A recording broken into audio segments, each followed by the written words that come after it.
At 65, I overheard my son Jake tell his wife, "Just swipe Mom's card.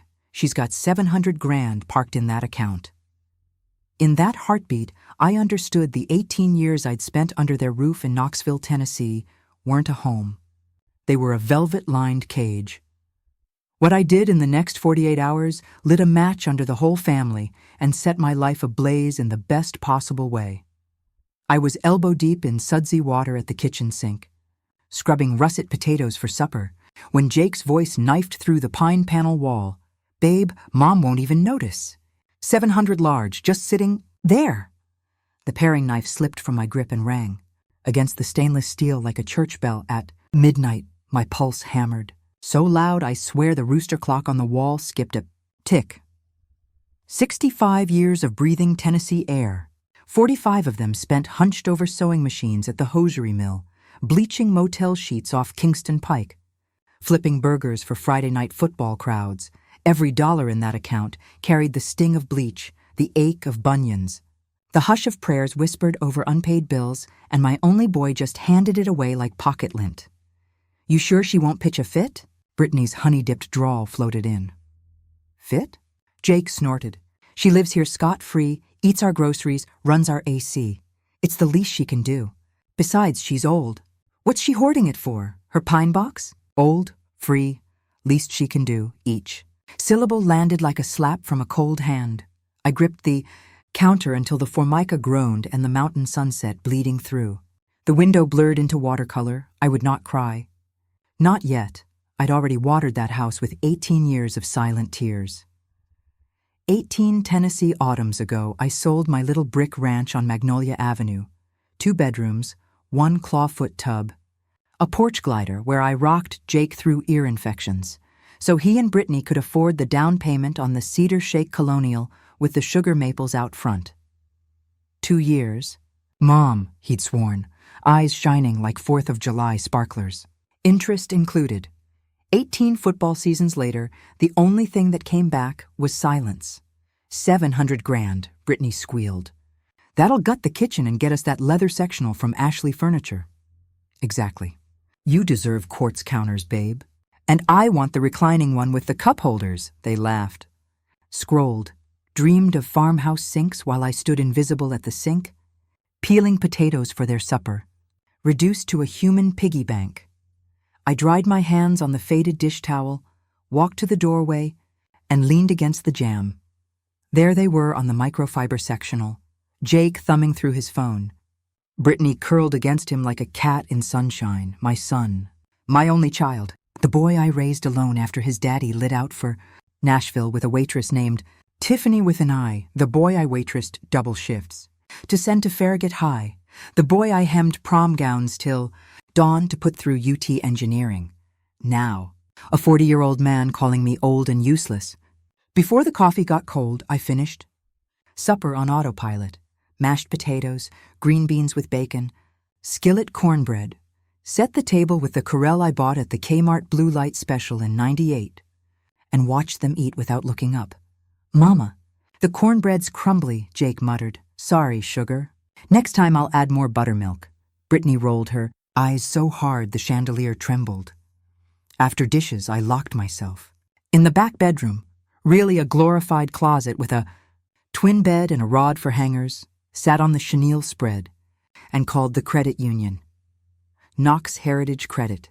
This is Kaylee. How can I help?" "Edna Whitaker. Freeze my debit card. Effective immediately." My voice didn't quiver once. By 2:17, the card was colder than a January creek.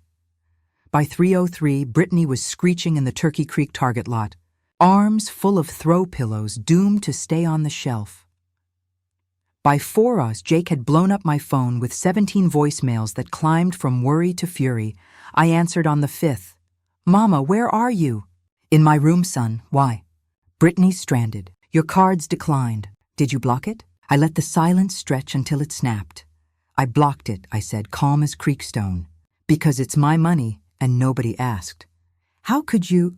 "Jake, I heard every word this morning. I heard you say I live here free, that I'm old, that I don't need the money. I heard you two shopping my life savings like it was a scratch-off ticket. Card stays frozen. Tell Brittany to come home." We're having a family meeting. I hung up before he could reload. My hands shook, but something ancient and fierce unfurled inside my chest. Something I thought had died the day I signed over my house. 30 minutes later, Brittany stormed in. Stilettos stabbing the hardwood like ice picks. "Where's your mother?" she hissed. I stepped into the living room, smoothed my apron, and met their eyes. "Right here. Let's talk." "Talk?" Brittany advanced. "You made me look like a criminal in front of half of West Knoxville. You tried to spend my money without permission. That's the actual crime. We're family. Families share. Families ask. Families respect. You did neither." Jake raised both palms. "Mama, it was just some upgrades for the house you live in, remember? $700,000 is not some upgrades. You both pull 6 figures. Every month I sign over my entire Social Security check, $1,200 that vanishes. I cook, I clean, I iron your boxers, I never see a dime back. Tell me again how you're keeping me," Brittany sneered. "That $1,200 barely buys your Metamucil." Then cut me loose. "Let me buy my own 4 walls and stop being your charity case."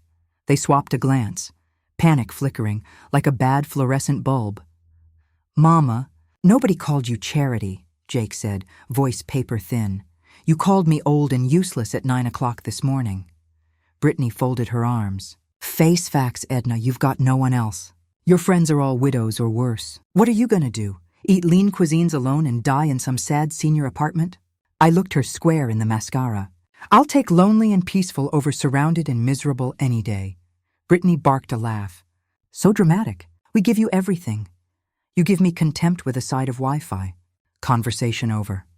I walked back to my closet room, locked the flimsy door, and leaned against it while they bickered outside, Brittany calling Jake spineless, Jake pleading for calm, both treating me like a glitch in their 5-year plan.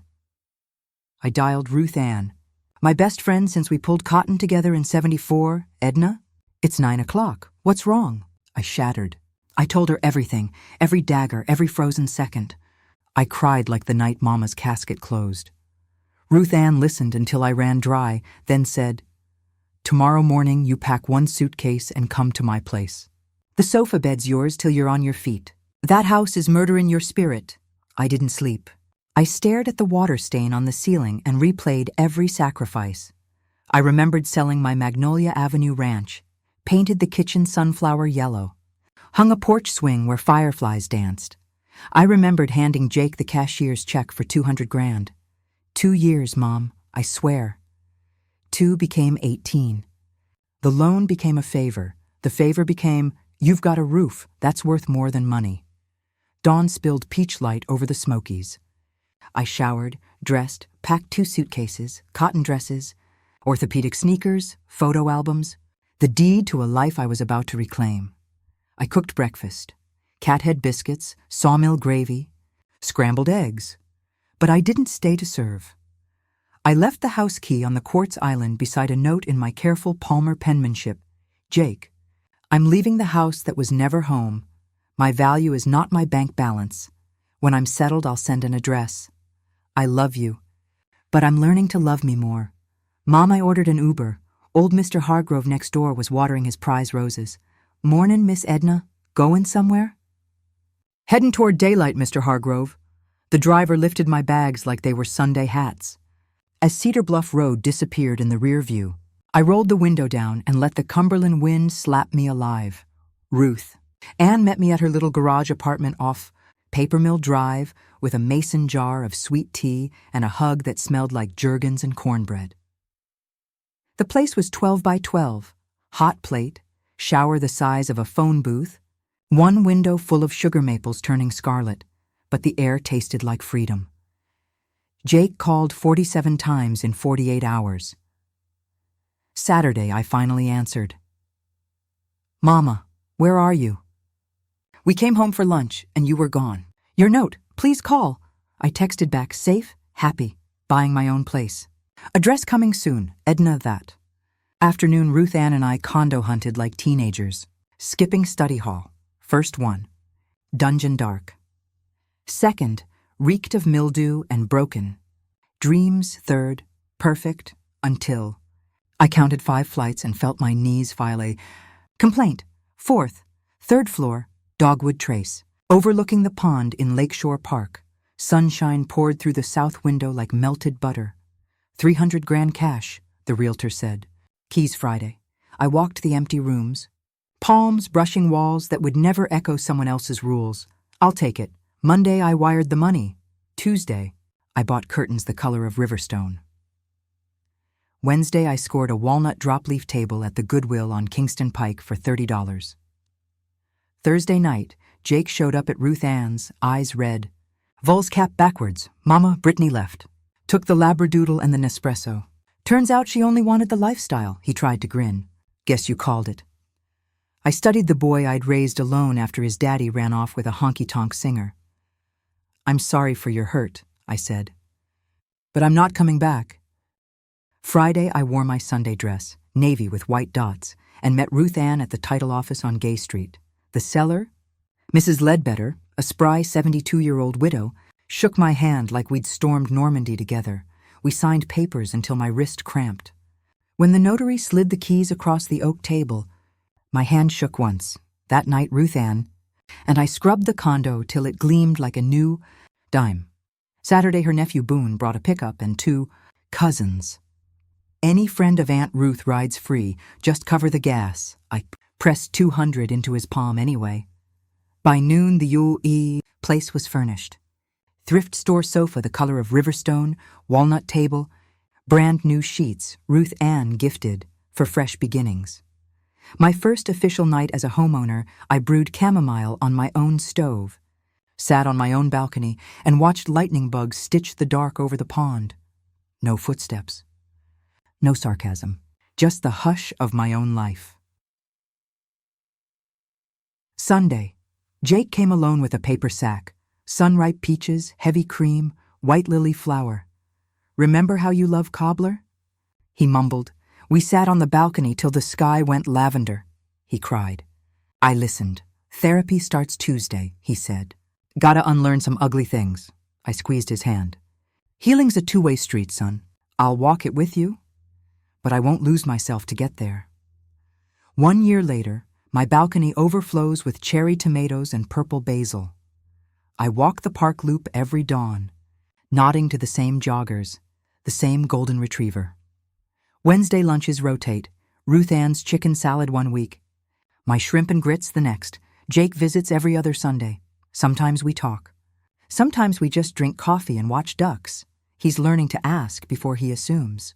I'm learning to speak before I swallow hurt. 400,000 still sits in my savings. Growing quiet interest. The condo is paid for. My Social Security covers groceries, lights, and the occasional matinee at the Tennessee Theater. Some evenings I stand at my window, keys cool in my palm, and remember the clang of that knife in the sink. I smile, not because the pain is gone, but because it no longer owns me. 66 looks good on me. Silver braid, laugh lines earned fair and square, porch light burning for whoever knocks with respect. Never too late to open a door that only you hold the key to. Every night I lock that door, turn the deadbolt with a satisfying click, and sleep the sleep of a woman who finally came home to herself.